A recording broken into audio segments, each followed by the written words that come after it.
Ako po si Mrs. Angelica Yulo, ang nanay ni Carlos Yulo. Ako po ay narito para ipahayag ang aking huling pananalita.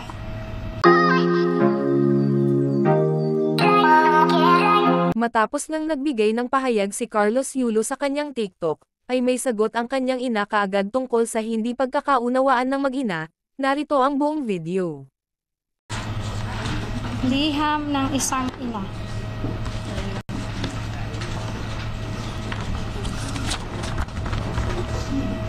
Magandang umaga muli. Ako po si Mrs. Angelica Yulo, ang nanay ni Carlos Yulo. Ako po ay narito para ipahayag ang aking huling pananalita hinggil sa girian sa aming pamilya at ng panig ng anak ko, kasama ang kanyang GF na si Chloe San Jose. Umabot na kasi ito sa nakakaalarmang sitwasyon.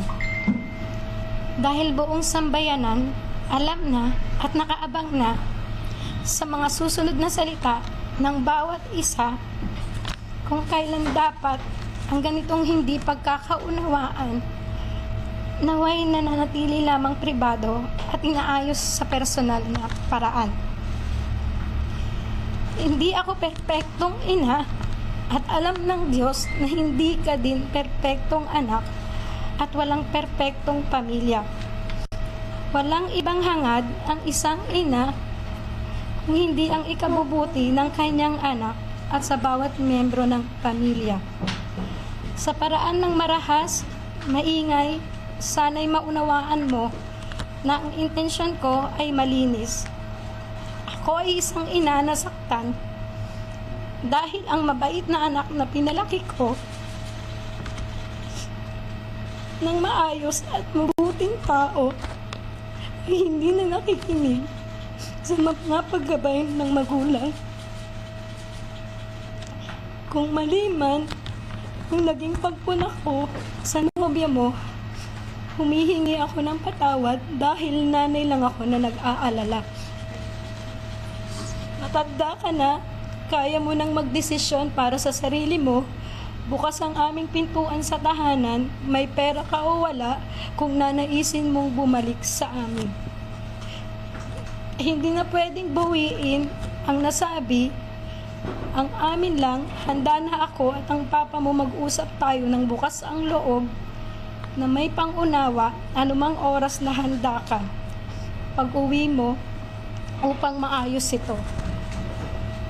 Hindi kailangan ng ibang tao na malaman ang mga alitan dahil hindi nila alam ang buong kwento at hindi nila ito lubos na nauunawaan. Gayunpaman, humihingi ako ng patawad sa iyo at sa sambayanan sa mga nasabi ko sa interview. Pagod at puyat ako sa kapapanood sa iyo ng mga panahon na yon. Di makatulog sa tuwa kahit tapos na ang iyong laban. Hindi ako nakapag-isip ng mabuti nang nirapido ako ng mga tanong ng mga reporter tungkol sa bagay na dapat ay tayo lamang ang nag-ayos. Patawad, anak. Iintindihan ko na maaaring tignan ng iba na kaya lamang ako nagsasalita ngayon ay dahil sa iyong tagumpay at kasaganaan. Ako ay nagsasalita para ilagay na sa katahimikan ng issue. Bukas ang pintuan para pag-usapan ng personal na walang galit. Hindi man humantong sa pagkabuo ng pamilya naway maipanatili natin ang respeto sa isa't isa at sa dignidad ng pamilya. Kung hindi man tayo magkaayos, sana sa pagdating ng panahon, maunawaan ang aking panig, intensyon at hindi ang ingay. Ang pamilya, iisa lang yan at laging andyan lang para sa isa't isa sa kabila ng anumang pagsubok o alitan.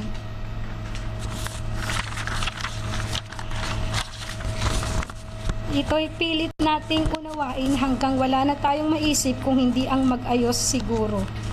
At sa sambayan naman, sana ay ipagdiwang na lang natin ang tagumpay ng anak ko, gumawa ang anak ko ng kasaysayan para sa ating bansa lahat tayo ay magpasalamat kay Kaloy para sa karangalang iuuwi niya para sa bayan. Sana pagkatapos ng panayam na ito, titigil na ang lahat at matatahimik na ang bawat partido. Ang mga sugat ay kusa namang maghihilom sa paglipas ng panahon. Pero pipiliin naming humilom kami sa pribado at mapayapang pamamaraan. Kaloy, congratulations sa iyong tagumpay. Mahal na mahal ka namin lahat.